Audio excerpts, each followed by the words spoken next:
All right, guys, it is an emergency Oregonian Sports Podcast. 911-425. And I thought I had you on block, but somehow I got through, so here I am. Not do. Dun, dun, dun. Dun, dun, dun, dun, dun. Dong. Guys, the Portland Trailblazers appear to have a buyer. I put in a bid and it wasn't me. Well, it's because you're dropping $49.99 on some guy to come put WD-40 in your garage door. All right, that was guys. inside info. This is the Oregonian Sports Podcast, revamped a little bit, but especially for this emergency session. Bill Oram here, joined by Aaron Fentress, Joe Freeman. We're talking Blazers sale today. Aaron has covered the Blazers for the last 5 years. Joe has covered the Blazers off and on and again for us for the last 20 years. So some pretty good perspective coming your way. News came out yesterday morning that the Blazers have an agreement. And when I say the Blazers, I really mean the Paul Allen estate have an agreement in place to sell the franchise to Tom Dundon. Not a name that I knew before yesterday at about 8:20 a.m. I don't know if you guys, hang out in those circles. I did a list of prospective buyers, had 14 names on it, and he wasn't one of them. Very disappointed. Very disappointed. So he wasn't on your bingo card. He was not. Like, come on, I have 14 people on there. Come on, I gotta get Aaron, one of them, right? Aaron, you done dirty. Okay, Dad we're up to joke, 2 dad on the joke. Dun Dun Duns. Dad Let's get an jokes. over-under on Dun Dun Duns for the pod. Mine's at 4.5. The Dun Dun Dun podcast. Okay, so we've had basically 24 hours to process this news, to learn more, to kind of kick the tires on it. Joe, why don't you kind of handled the news for us yesterday? What do we know about Tom Dundon and his and who he is as he comes, sashaying into the Portland market? Well, he sachets. I guess that happens in Dallas. I don't know. He's from Dallas, lives in Dallas, owns the most pertinent thing for Blazers fans is he already is a professional sports owner. He owns the Carolina Hurricanes, the hockey team in Raleigh, and has really kind of transformed them or helped transform them into a very successful franchise. Under his 7 years, they've made the playoffs all 7 years. They've made 3 Eastern Conference finals. They had not made the playoffs, I believe, in 9 seasons before his ownership. So the success on the ice, in this case, speaks for itself. From a financial standpoint, his net value is reportedly worth about $2 billion, which you've got that tucked away in your couch there, don't you, Aaron? How come you couldn't compete with that? I offered 1.9, bro. You got beat out. He barely did, yeah. Yeah, and he has his hands in a ton of stuff. He's an investor in Top Golf, an investor in Pickleball Inc. He's, I thought that's where you were going to start when he said he's already a professional sports team owner. I thought you were going to say pro pickleball. The most interesting nugget one of the most interesting nuggets I came across was that he used to play pickup hoops with Mark Cuban, apparently a couple times a week. Reached out to Mark Cuban. He did not return my email yesterday. Surprise, surprise. So we'll keep. That's not like Cubes. Cubes should get back to you. Yeah, I would think so. He gets 1,000 emails a day. Mark Cuban did so. Well, he needs to have my name front and center there. Doesn't he know I was on a deadline? Did you hit him on Cyberdust? I did not. I don't even know what Cyberdust is. Is that like fairy dust or what's going on there? Cyberdust is Mark Cuban's personal messaging app that I don't know who. I mean, no disrespect to Mark Cuban, I don't know who uses it other than Mark Cuban. But there was a time when, if you were a reporter and you wanted to reach Mark Cuban, it was the best way was to download Cyberdust, register an account, find him, and send him a message. And the messages disappear, so you'll have to screenshot his response pretty quickly. But I was told yesterday that email works just as well. So maybe Cyberdust isn't that important, or maybe it doesn't work well at all. Well, we'll try him again here in the coming days as we try to work on more stuff about Tom Dundon. He also had a couple of local investors, and Bill, I know that's a huge component of this. Obviously, everybody's fear, I don't need to tell our listening audience, is that this team's going to be relocated with any new ownership. And it seems Am I the only person not worried about that? I think I have not been, and I've long couched it by saying maybe I'm naive and dumb, which I'm sure half of our listening audience would attest to. So So no, in a rare, maybe the first of its kind, I agree with. I'm not even going to say his name, but he's on this video here. I don't want anybody clipping that audio for future reference. Can I just the thing Namely that I have me. said, like Aaron Fentress is right. Joe Freeman says. Now I'm going to get that clipped. Yeah, there you go. Just stop it with a period. Okay, I'm just gonna back up my claim here and just say that my thing has always been that a healthy fear in the situation is good, so that you don't get Seattled and that you are proactive and prepared. I too think the team will stay here, but I don't think it is it might be an almost done deal, but I don't know if it's a done deal. That's three. That's three. We need 2 more for the over 4.5. We can get into the portability issue of the team and whether or not we totally buy that this is that this team now is guaranteed to stay here. We might have some different perspectives on that. But Aaron, hearing all that about Tom Dundon, hearing that the team has that the Carolina Hurricanes have flourished under his ownership, I would also point out that he is overseeing a huge renovation around the arena there in Raleigh where the Hurricanes play. I think that's an $800 million stadium and district project. Somebody should check me on that.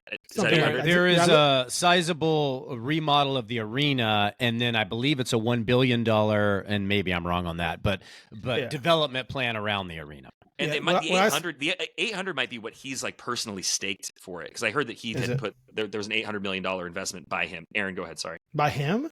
If he's only worth $2 billion, that's kind of okay. Anyway, well, I mean, in terms of like his stake, I mean, it could also be stuff that he is like that he is like things that he is on the hook for. There's all kinds of ways to finance this stuff. It's not his cash. Okay, go ahead. So what I just saw was just a $1 billion mixed use development surrounding the arena, but that included the $300 million for the arena itself.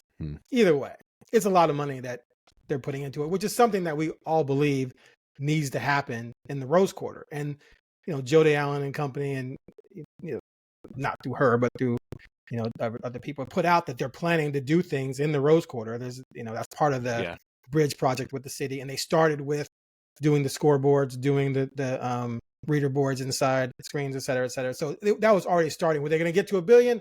I don't know. I think we all believe Phil Knight would have dropped a cool $1 billion and revamped that place, but that didn't happen. But I like the fact that I love the fact that he owns a professional team and that there's a track record of success there, that he took over a franchise that was struggling, got it back on track, that he got to the point where he could get money to, however he got it, to revamp the area, to rebuild the area, to redo the arena, because that's something that the Moda Center definitely needs. So I think it's a great fit. I guess my only negative would be, maybe you feel more comfortable with someone worth 10, 15, 20 billion, because maybe they're not going to worry as much about the bottom line. If someone's worth 2 billion, are they going to worry more about those things? As a Cubs fan, I know Cubs fans are always pissed because the Ricketts family seems to be counting money because they're not super billionaires. But at the end of the day, I think this is a good fit because of all the other things I mentioned and the things Joe mentioned. I think that it's a really good point too, Aaron. Not just whether he's worth enough to make you feel good about it, but I'm not sure the math is mathing on this sale just yet. We know 3 of the names that are involved in this group. I think the group is going to get bigger. And our business team, by the way, just kicked ass yesterday. Matt Kish, Jonathan Bach at the Oregonian. But one thing that I wanted to one thing I wanted to highlight is there is a push to get local investors involved. These are not going to be the people who come in and buy 20-25% of the team, but getting, local money infused in this team so that there are, local business leaders who have some level of skin in the game. And I thought, so Matt Kish gets Tim Boyle on the phone yesterday, chairman of Columbia Sportswear. And Tim Boyle has had conversations with Tom Dundon. He is interested in having what he called a tiny speck of ownership, but just enough where he could have, not decision level, not a decision level stake, but a voice. And, he said, if it helps keep the team here, I would want to be invested. And I think the fact that Tom Dundon is making those relationships and creating that kind of coalition is really encouraging for the future of the team. But I'm still waiting to see if there is another big piece of the financial puzzle to come. No, what's the price tag? Is it 4.3 billion? So it's or is that? so I saw 4.2. Okay. Yeah, so nothing official, right? So, Sham said just over 4, and then I think Sportico put it at 4.25. So, and which, by the way, is a good price for the Blazers. I think when the team went up for sale, we were kind of all sitting around saying like 3.5, somewhere between 3.5 and 4. Remember when Phil Knight made his offer a couple of years ago 2.2. I scoffed. I was that the scoffed number? and laughed at it. Yeah, it was a joke. Yeah, and say what you will about Jody Allen, and the fact that this has been kind of, the team has sort of been in kind of an in between purgatory for the last 7 years from a financial standpoint, waiting until this moment. The value of the team, has, what was the team worth in 2018 relative to now? It's probably quadrupled. There's probably $1 billion in 2018. Right. Yeah. Another interesting note about Tom, and it kind of piggybacks on what Fentress was saying, is in addition to everything he's doing to the arena in Raleigh and the surrounding development area in Raleigh, which I think we all agree, and the league has made clear, Commissioner Adam Silver has said that something needs to be done with the Moda Center, or the arena here in Portland. I think that there was this idea that the Hurricanes were going to move or relocate, or at least were up for relocating. And Tom and his group, stiff-armed that and kept that team there. And through a public-private kind of a situation there with the arena. And I think that is an immensely important nugget to note with him taking over this situation. In many ways, it mirrors what went on there.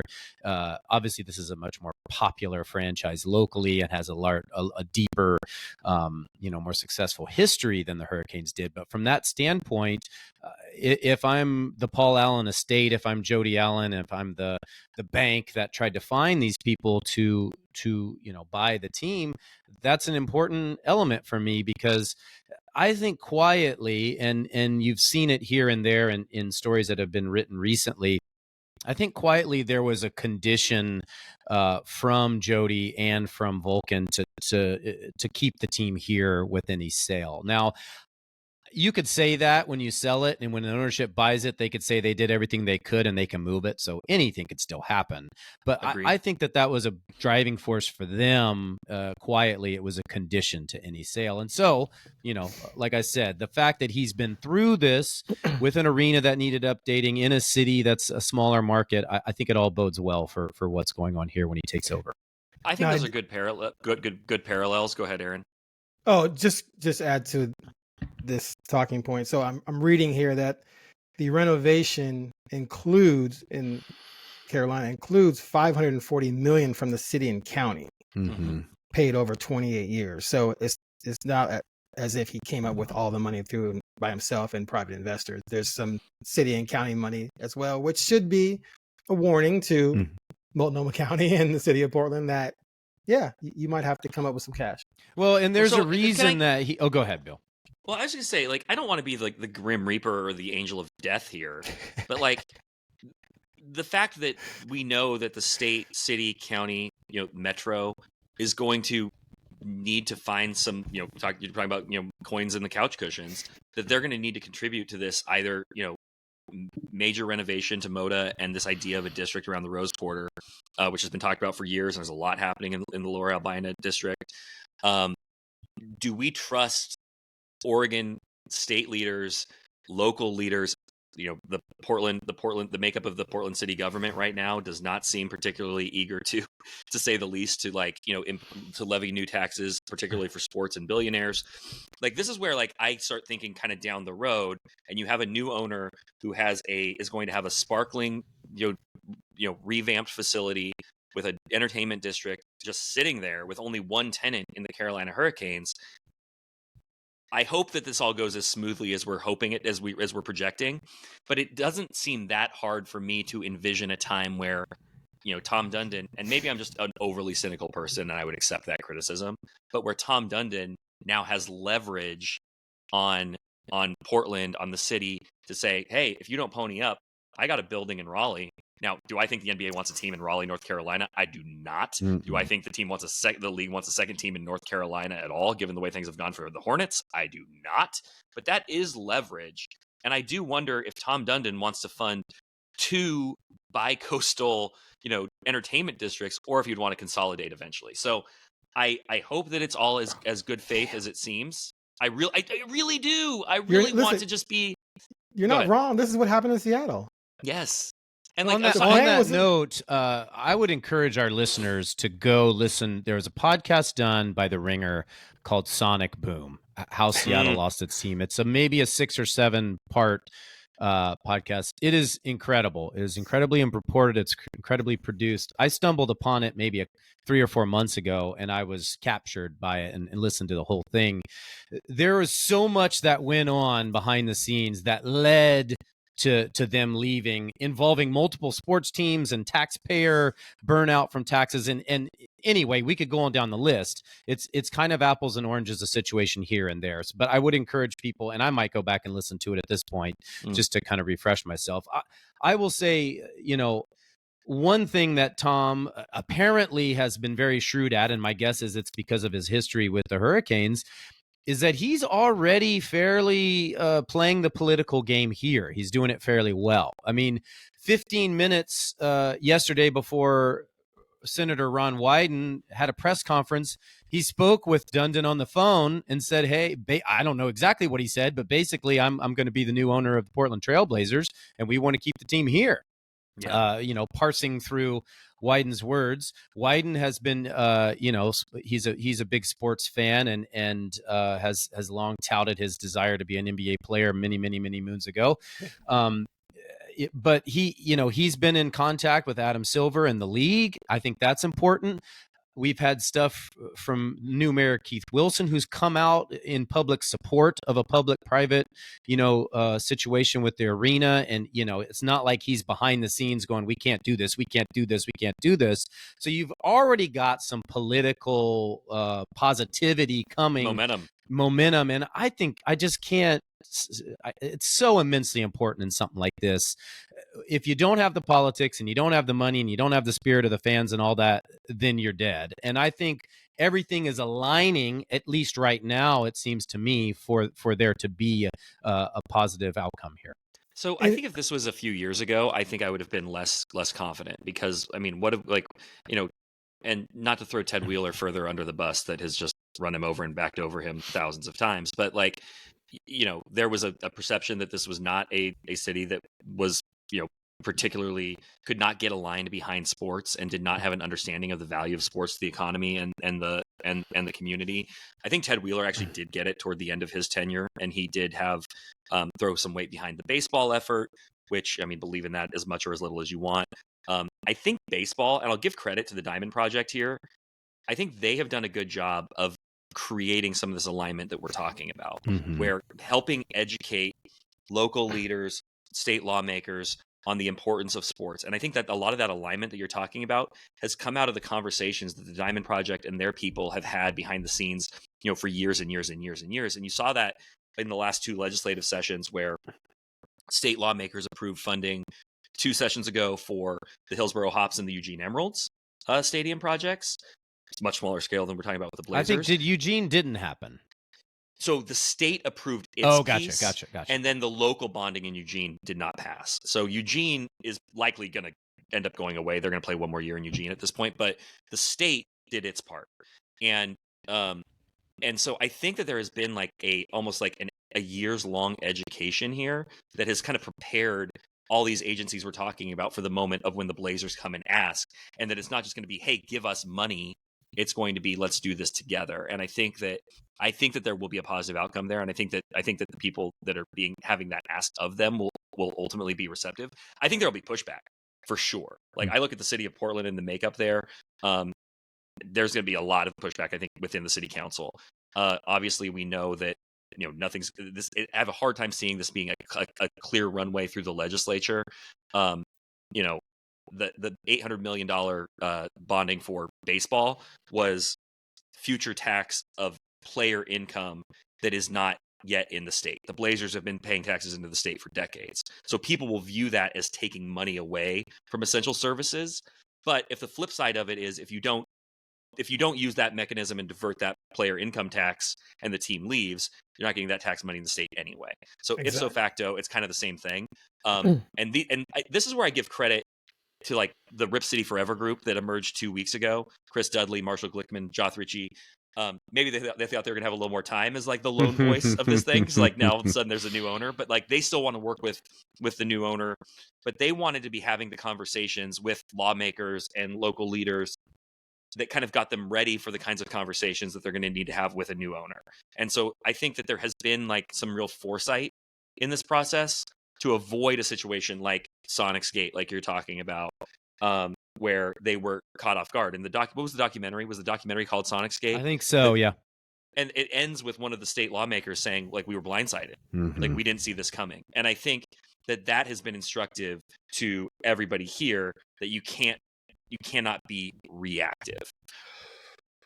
Aaron, anything on that before I flip this? No, I was just a different way. Going to make a point before you more eloquently did so. Just that it just seemed bizarre to me that anyone would worry about getting money from the state for the Blazers when they came up with $800 million for a baseball team that does not exist. Now, you made the point that that's for future tax, future taxes on a $170 million payroll that doesn't exist yet, whereas the Blazers taxes already exist because the team is here. But still, like you said, if the option is losing the team, therefore you lose all of that, then it just doesn't make sense to me that you wouldn't come up with the public money. As for Portland, you're 100% right. It's just such a wild card. You just don't know how people are going to choose to view a situation where you're pumping money into an entity that's worth billions and players are making obscene amounts of money comparative to the rest of us.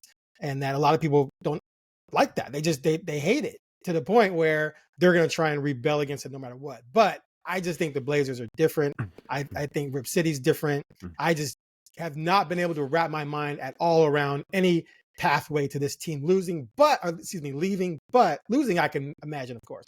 But You've seen enough since I just covered the worst 4-year stretch since the first 4 years of the franchise. Thank you, Joe. I'm putting that on you, Joe. You're welcome. Okay. Anyway, I'm not mad about it.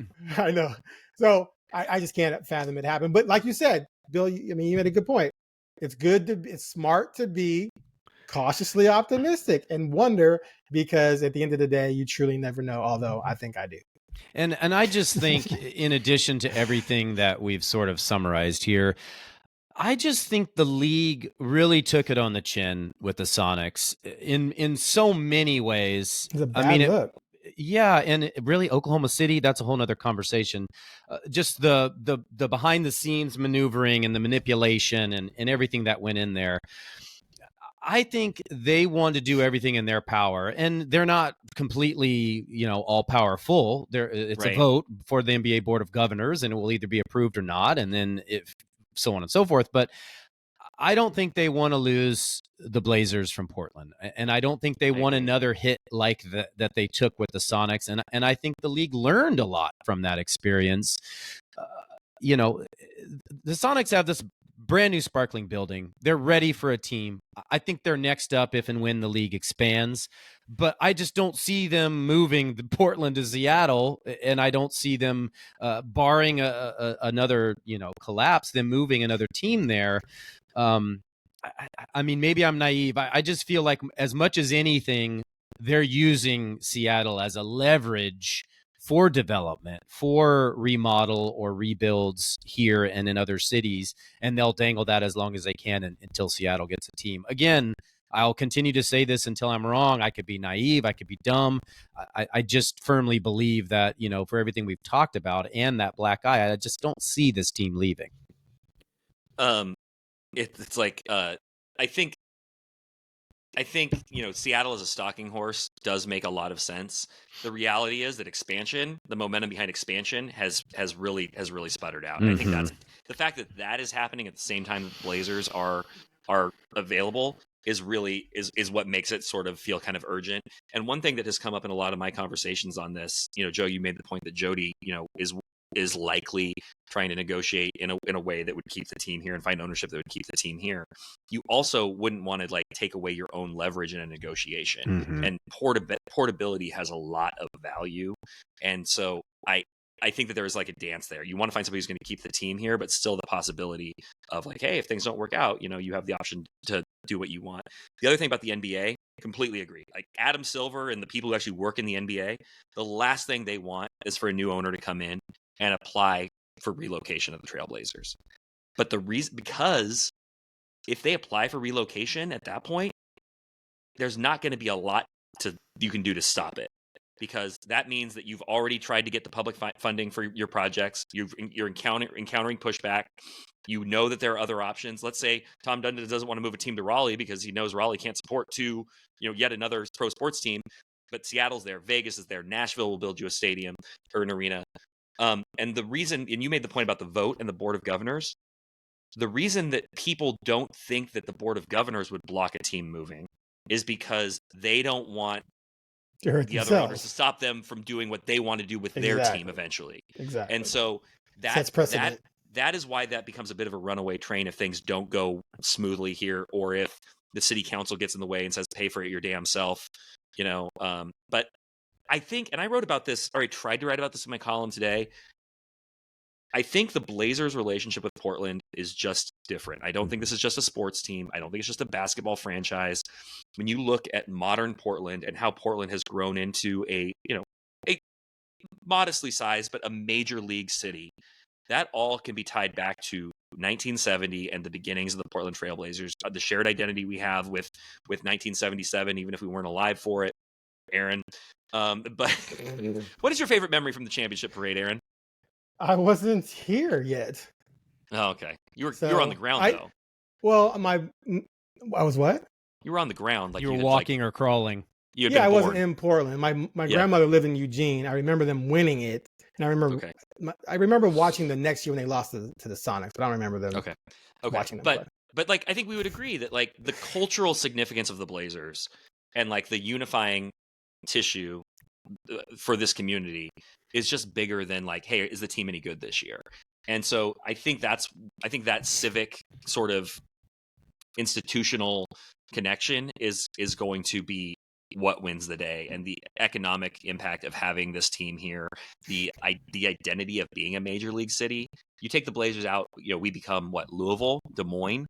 Like, I don't think Portland wants that. I don't think anybody on the city council wants that. So I think that's where. No offense to our Louisville and Des Moines listeners. Have you been to Des Moines? No, Louisville's great though. Louisville is great. Omaha? Do we become Omaha? No, Joe, you've recently spent some time in Omaha. Pass. Okay, so a lot of talk about the arena, what the where the money for the arena is going to come from. Aaron, you've had these conversations with Dwayne Hankins. I have. Joe, I'm sure you have over your time as well, about what the future of Moda Center could look like, what the future of the Rose Quarter could look like. We've been talking about the Rose Quarter as an entertainment district for nearly 40 years. And it has never to that point, I remember having conversations when Larry Miller was the president, and they had all these plans, and I've sat through these things, and it's just nothing has come to fruition. Sorry to cut you off, but I mean, it goes back decades.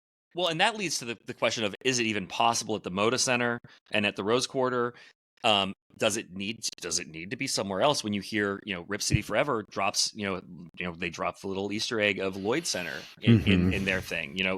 Is there an argument to, build a brand new building and entertainment district and tear down Moda Center and utilize that land differently? One thing that came up in one of my conversations recently is that there's only 8 acres of developable land around the Moda Center on the Rose Quarter property, as opposed to 60 at the Lloyd Center. That said, the vision of the Rose Quarter has always been riverfront, like paradise, oasis, like, they're not making any more riverfront property. This is an iconic location.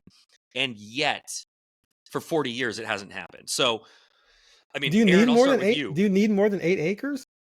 I don't know. Like, what does, like, how much? I mean, I suppose it depends on what you're really trying to do and what you're really trying to put in. If you just want to put in like a Top Golf studio and a couple of restaurants, like, I mean, oh, by the way, there'll be a Top Golf studio now, right? This guy is a part owner of Top Golf. It's going to be in the mezzanine up there. It's going to be in Paul Allen's old apartment at the top of the Moda Center.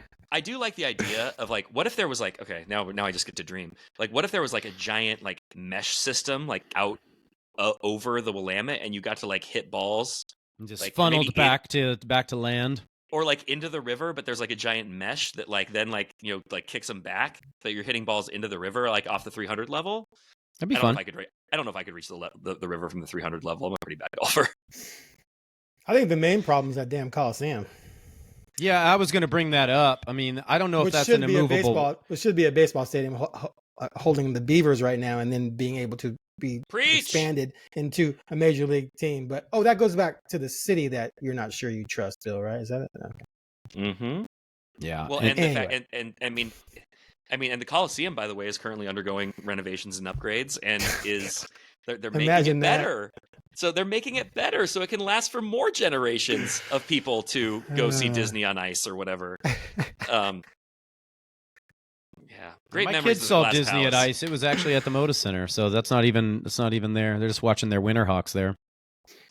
And I covered the U.S. Ice Skating U.S. Ice Skating Championships were there a long time ago, and I helped cover that. I touched the Stanley Cup there a few years ago. I guess you're not supposed to touch it, but I did it anyway. Ooh.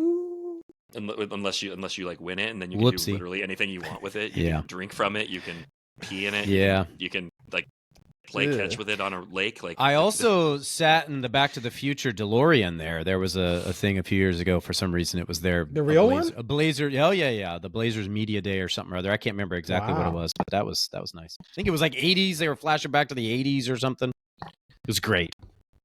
I did go to the flashback, like in a different chapter of my life. I went, and Joe, you were probably there. Remember when they did a preseason game against Phoenix there in like 2008? Mm-hmm. And it was like a throwback, like 70s night.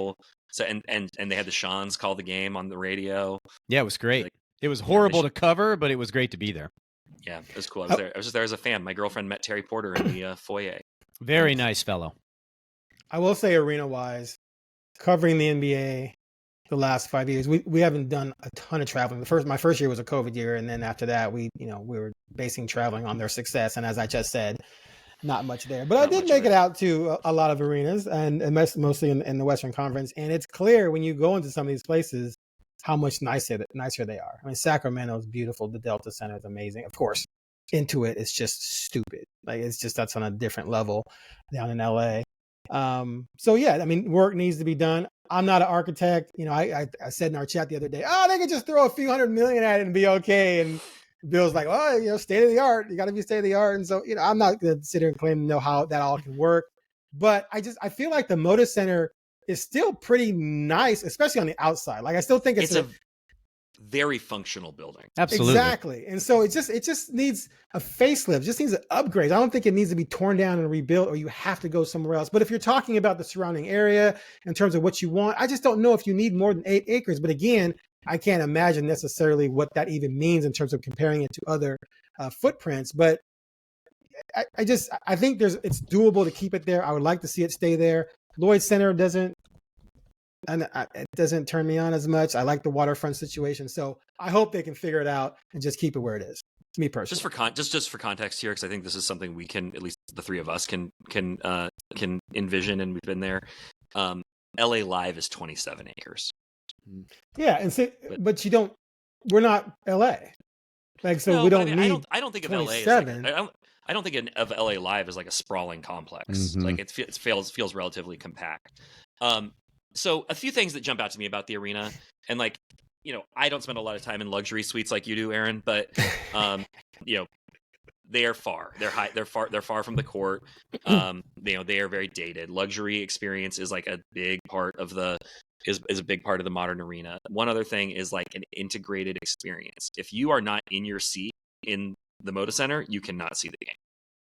Or if you are standing in like one of those little doorways, there is somebody telling you to either go to your seat or step out of the bowl. And the thing with new arenas and modern arenas is you can get up and go get a drink or a cotton candy or whatever, and you still have a sight line to the game. And Phoenix blew out like one end of their seating to put in like a deck bar area that's really cool.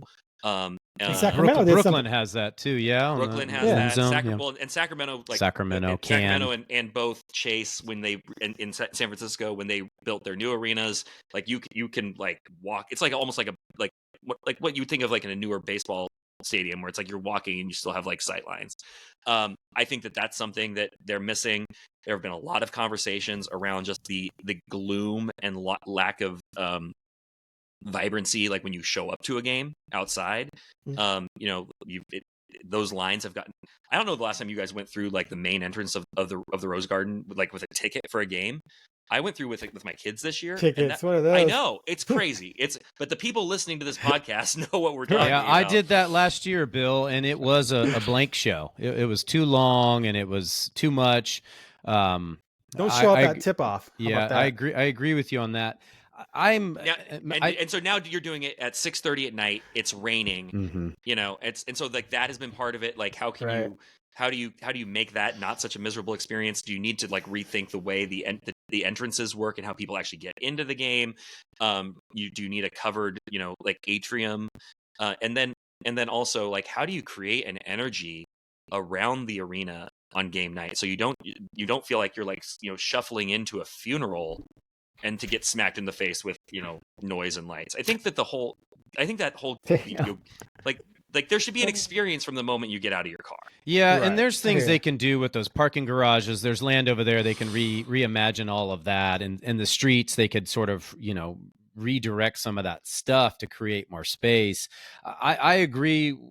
I mean, I've been to almost every arena, maybe a couple of the newer ones I haven't seen during my 5-year absence, but it's not that far away. It's not like some albatross. I mean, the Coliseum is ridiculous, of course. I mean, that's the difference.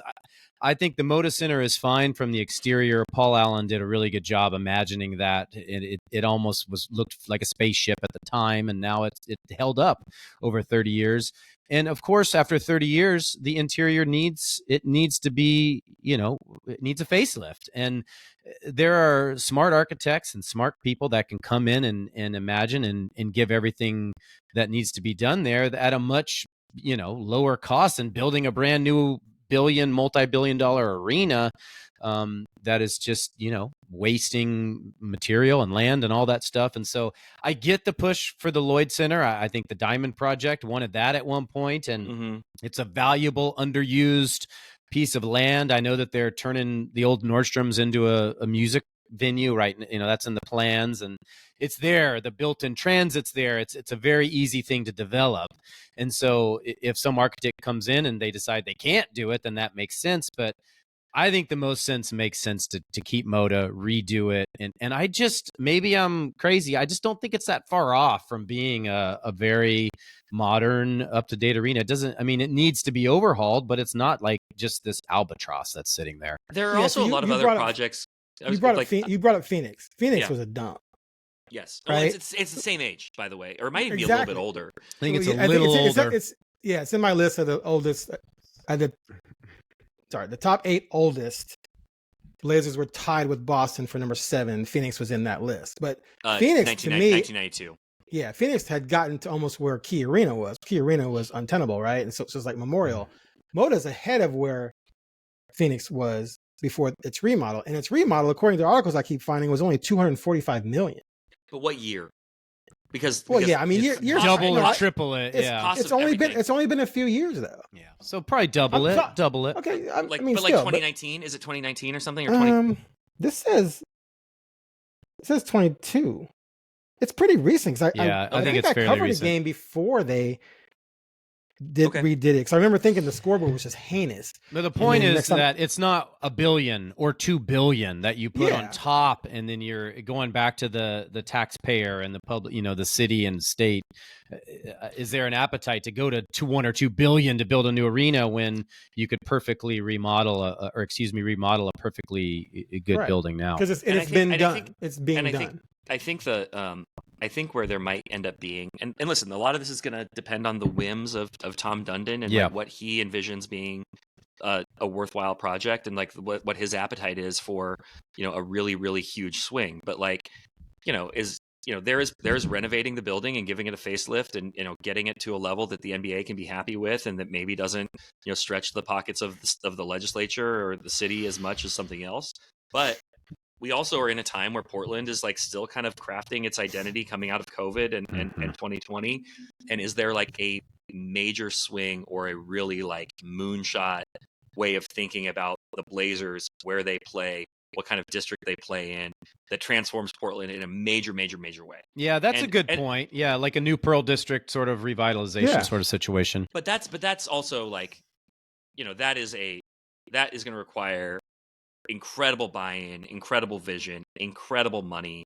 And we pointed out, earlier that, Tom Dundon is not the deepest pocketed owner in the NBA, assuming we can just start calling him the owner of the Blazers. He's not Ballmer. He's not Larry Ellison, who tried to buy NBA teams for years. So I think, that's worth keeping in mind. Like, not is he going to want to do this on the cheap, but is he going to have the appetite to do the $3 billion, or let's just say the $1.5 billion project? I don't know. So the Suns Arena the project concluded in 21-22, FYI, just to get that out there. Okay. I also I would also say, like, having been there, like, I think they did like an amazing job with that like deck and bar area, but you leave that like huge atrium and bar area and like walk around the concourse. The concourse, to my recollection, is still narrow, still feels dated. It's dated, yeah. And so I think they did one huge piece. And so I don't know if that's strictly the model, but that one piece of it I think is really cool. I'll tell you what, nothing's more outdated than the visitors' locker room. Oh my God! Yes, well, it's actually amazing. But Sacramento's a lot of arenas are like that. When I would go on the road with them, I'd be like, "This is a tin can. How do you fit?" I think some of it's on 15, purpose. 7-foot dudes in this thing. Yeah. Well, it used to be like, I mean, Aaron, did you ever cover a game at the Palace at Auburn Hills, or had the Pistons already moved to downtown Detroit? I've never been to Detroit. I covered before I left. I covered the new arena, so he never went to that dump. Yeah. So the Palace was like famous for, and like in the finals, turning on the cold, turning off the hot water and like having stale popcorn and like rotten sandwiches. Like it was a whole thing. Great clubhouse attendant though. The Palace and Sacramento were the worst visiting locker rooms before their new arenas by far. But listen, my former co-host on this podcast, Brenna Green, would be quick to tell you that Portland and the visiting locker room is up there as well, and it is tiny. Yeah. It is very, very small. You see and especially as these traveling parties have gotten bigger and bigger and bigger and bigger, and there's like 9 masseuses and 15, like strength coaches. And They need 2 planes now. Everything has pushed out of the locker room into the hallway, into so it's like you can't really walk that back hallway without like stepping over an NBA player to get to the Blazers locker room. So there is whatever happens, I'm going to guess it's going to involve like expanding. I think it's just illustrative of the locker room. Yeah, it's illustrative of where the arena is at and the improvements that need to be made. It's something that no fan would either care to know about or know about, but it's just when you're inside, you see the dated. But again, and I do like your point, Bill, about if you imagine big and you take a big swing, you can do some, major improvements to neighborhoods in the city. Well, then I guess I get the investment because you're looking big picture. But assuming that you're gonna keep here, I just don't think that it's gonna take that big of an effort to make it to update it into a modern, beautiful facility. What I want to see, if it stays at the Rose Quarter and at Moda Center, is I want to see a real riverfront, like a real waterfront in this city. That silo's in the way, man. I know, but you've got that. Even if you go a little bit north where the Aegean parking lot is, like, how do you figure out how to integrate the Rose Quarter with the river across to downtown? Like, there's all sorts of things. Are there water taxis that bring people over from downtown? And like, can you have like real river views and a real river experience while you're at a game or when you're, dining before the game? I just want to see like, and yes, the silos, are a historic problem, but like, can you figure out how to make this, like, to borrow from the Diamond Project with their stadium project, an iconic location for Portland that is like a crown jewel, that when people see images of Portland, they see this beautiful arena sitting right on the edges of the river, and they're like, I want to go there. That city looks cool. 100%. Little known fact is Louis Dreyfus. Julia Louis Dreyfus' dad. Yep, it's part of the family. Was the silo, and they own that silo. Yeah, some fun negotiations. It sounds like in over the years between Paul and Julia Louis Dreyfus' dad. Didn't go well. if we've exhausted that topic, before we go, should we address what this could mean for the team itself, i.e. the front office, the coaching staff, the roster, I just don't think future? we know it all. We don't know it all. And that's the next phase of this. What did he do in Carolina? I haven't dug into that yet. Okay, I haven't taken a deep dive here, but he became the majority owner in 2018. And that was the year they changed coaches to their current coach. And they had missed the playoffs 9 straight years. Right. And so I've been of this mind since the team was announced. Well, yeah, even before that, eventually it was going to be sold. That if a new owner, the history of sports shows this, right? If the new owner takes over a franchise that is losing, they clean house pretty quickly. Yeah. Within a year at least. It happened in, I wrote about this, happened in Charlotte, I think Minnesota. Now, Houston, when Houston was purchased, Daryl Morey and D'Antoni were winning in the very first year. The new ownership, they won 60 games. Like, so there was no reason to say, I'm going to blow this up. So if I'm an owner and I'm coming up with $4 billion to buy the Blazers, and you've missed the playoffs, if you miss it next year, 5 straight years, you had 4 lottery picks, 4 off seasons, you traded Damian, the most popular player in franchise history, and CJ, and you still aren't winning. And then if you look at the roster, you're like, there's some nice pieces here, but nothing that moves the needle to make me think that we're going to be a difference in the West of all places as well. Why are you not going to make moves? Because he has no affiliation whatsoever with Chauncey or Cronin. And let's also remember, this is not a dig at Cronin, but Cronin was hired because they fired O'Shea and didn't want to do a search. Right. It wasn't like they did an exhaustive search and came up with Cronin. They just elevated Cronin because they were too lazy to do a search. And they probably knew it would be tough to go out and do a search and bring in a marquee proven GM because you got to sell the team at some point. Right. So why does a marquee GM want to take that job if they don't know who the owner is going to be in the next couple of years? So it's one of the reasons why I was stunned this offseason that they haven't made enough win now moves to really make sure they can get over 500 and maybe get into the play-in, because everyone has got to feel like their job could be in jeopardy if this guy isn't patient with this current rebuild, which has already been several years. So the sale's going to take what? Boston just took 5 months. It took 5 months. So September, October, November, December, January. So the sale will become official in the midway through the season or nearing the end of the season. So they've got this season to prove themselves. Maybe 2. Yeah. I would say maybe 2, because you don't just come in and the first thing you do is clean house. You get to know people and all that stuff. It's not like the ownership has this history in the NBA where they're intimately familiar with the inner workings. You don't just come in and chop stuff up, So I think the regime has 2 years to prove that they are, capable of turning it around. And I think they've made moves to get that in the right direction. And so I agree with you in that. I think there's a 2-year kind of timeline here for that. Yeah, but we also don't know if he has a list. He could have a short list. He could have connections. He could have friends. He could have his boys. Like if Bill bought a team tomorrow, he's hiring Joe as the GM, and Joe's hiring me as the coach. And he's not hiring me for the GM. He's hiring me for something, but it's not for the GM. My point is that these guys have friends who have friends, and there's connections. There's your dudes. That's all I'm saying. I think that's often true, and I think that if that's the case, then all bets are off, right? If this is somebody who's going to come in and want to shake shit up, then that's just the way it is. I think the level-headed way of looking at this, I agree with Joe. I would say you get a full year, and so if this is going to last into the midway point of the season, everybody's being evaluated the second half of the season. I think things would have to be a pretty significant crater to then say, okay, at the end of next season, once you've only been there for half a season, we're making wholesale changes. Now you might make the other changes. You might say, hey, we want to redo our scouting department, or whatever. But I don't see you saying we're getting rid of the president, we're getting rid of the GM, we're getting rid of the coach.